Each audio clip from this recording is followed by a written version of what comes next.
Sawadee Krap and welcome to another episode here for the Fun Report and for Media Prof reacts to AI again and again and again and again. It feels like we can't escape the claws of AI gripping us or grabbing us closer and tighter. At least from what we hear everywhere, it seems like everyone's afraid of AI and it's a scary time to be alive and whatnot. And if you listen to or watch my previous videos or listen to my previous podcasts where I react to AI, you probably know that I totally disagree with this. So yes, it is interesting times. Yes, it can be scary at times. And I did go into great detail in my last Academic Corner podcast where I talk about all things academics, academia, and so on in regards to AI. So if you're interested in this, what I think about like AI impact on university and education and so on, check out my Academic Corner podcast. But on like a larger scale, right? So my background is in digital marketing, now communication studies and whatnot. So if I not only look at higher education, but like on marketing, work as a whole, I'm still not scared. Will it replace people? Yes. And yet it sucks, which is true. So yeah. So I'm not sure if it's true or not. On the Rogan podcast, I don't know if it was like serious or if they were joking with Saga and Jetty and Crystal Ball. They said that BuzzFeed laid off lots of writers. But then again, if no one should be reading BuzzFeed. Let's be honest. If your whole business model is about like writing bland, boring, formulaic, like, oh my God, you won't believe what happened, posts, then yeah, AI can do that. You teach it like the outline, how a post should look like, and it's gonna spit out 5,000 of those same posts within like a minute. No problem. But should we be worried about this? Wouldn't it be if... I'm struggling because while I say that, AI, if it studies terrible blog posts, it can also study good blog posts, obviously, and then try to emulate those, right? But it will always be like an emulation of it, right? It will take time until it really, really hits your voice, for example.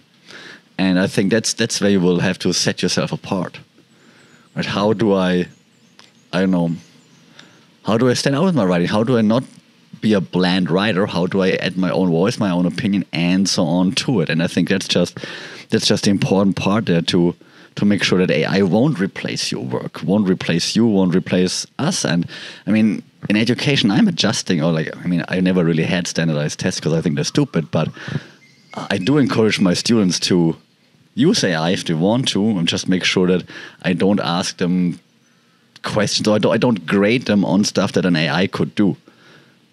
Because why would I be mad at them for using tools that are out there that they can use in their everyday life, that they will be able to use when they work? Why would I be mad at them for using them? They should learn how to use those tools while they're at uni so that they are great at using them once they leave uni. So no problem at that. But hey, I don't want to talk too much about my work and about uni, but more about the global general aspect of it, right? So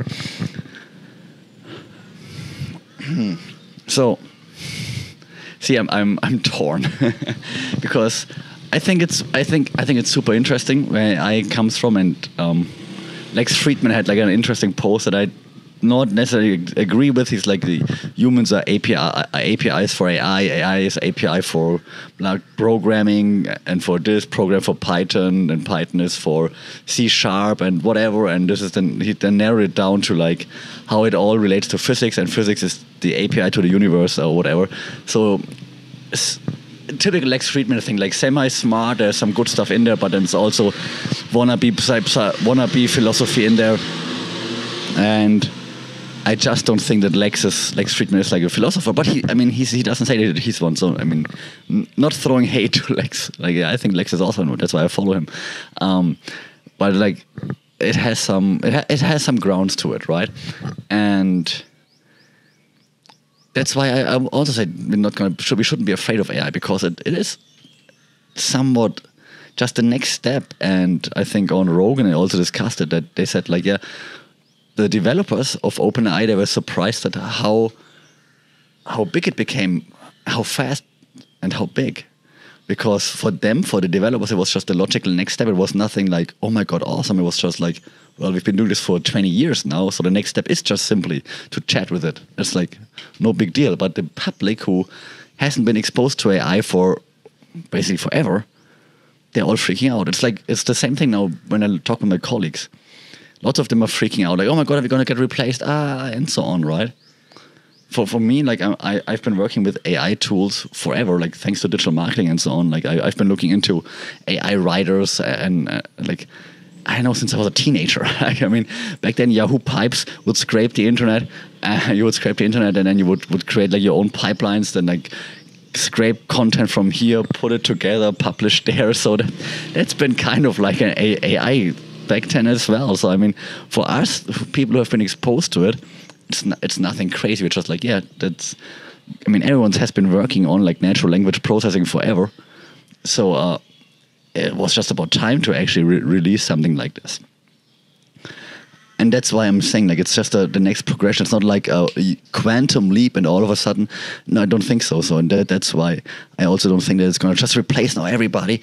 And if the BuzzFeed news is correct, then well, A, BuzzFeed's terrible anyways, and B, well, they're going to get bitten in the behind because what happens if, I know, God forbid, what happens if OpenAI is down for a few hours? You're not going to write any articles then, for example. I mean, no breaking articles. I mean, you have your articles on hold, obviously, about like random stuff, but who's going to write the breaking articles and all those things? Who's going to do like in-depth investigative journalism? And not that BuzzFeed would do that anyways, but I mean, that's then what actual writers/journalists will be doing, right? Write the actual stuff. It's like you can already create your company logo with an AI, for example. There's so many logo makers, right, online. They all look the same, though. I mean, they all look different, but you can tell, if you've been exposed a bit, you can tell which logo maker was used to create that logo. Same like when you look at presentations, like for me, as a uni professor, if I look at presentations, I can see, oh, that's a Canva presentation, that's a PowerPoint, that's a Keynote, that's whatever. Like it's a Prezi. You can see those things, right? And if someone really creates something by themselves on their own, then it looks different.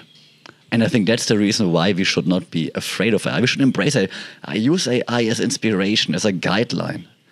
I just wrote wrote some content, and I did use AI. I did use AI to say, hey, AI, can you show me a guideline or show me like a few pointers? And then I took those pointers and I'm like, oh yeah, that's a good idea. Let's dive into that and let's critically think about those points and let's find more information on those points. So I didn't just copy paste it. That is stupid. But you just use it as an inspiration and say like, okay, yeah, cool.